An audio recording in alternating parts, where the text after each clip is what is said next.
আমাৰ লগত খুৰী আছে। খুৰীয়ে দূৰৰ বস্তু ভালকৈ দেখা নাছিলে আৰু বহুত দিনৰ পৰা চশমা ব্যৱহাৰ কৰি থাকে আৰু আজিও চশমা ব্যৱহাৰ কৰি আছে, কিন্তু চকুৰে অলপ ধোৱা ধোৱা দেখে। তো দুটা প্ৰডাক্ট আমি এডভাইচ কৰিছিলোঁ, এটা হ'ল আই এনাৰ্জি, এটা হ'ল ইমিউনিটি।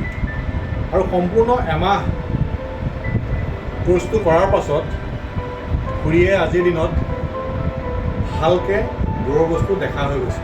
এনেকুৱা নহয় যে চশমা এৰি দিছে, চশমা পিন্ধে, কিন্তু বিনা চশমাটো তেওঁ দূৰৰ বস্তু ধুনীয়াকৈ দেখিব পৰা হৈ গৈছে।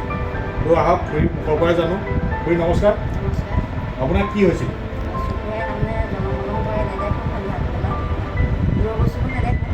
দূৰৰ বস্তু ভালকৈ নেদেখে। হয়, মানে আপোনাৰ কিমান দিন কোৰ্চ কৰাৰ পাছত ভাল লাগিছে?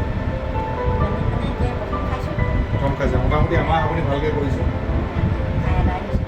এমাহ ভালকৈ কৰাৰ পিছত খুৰীয়ে যথেষ্ট সংখ্যক, মই 100% বুলি নাই কোৱা, তথাপিও আপুনি 60 to 70% খুৰী ভাগৰ সেই চকুৰ সেই দূৰৰ বস্তু নেদেখাৰ যোনটো সমস্যা, সেই সমস্যাটো ৰিকভাৰী হৈছে।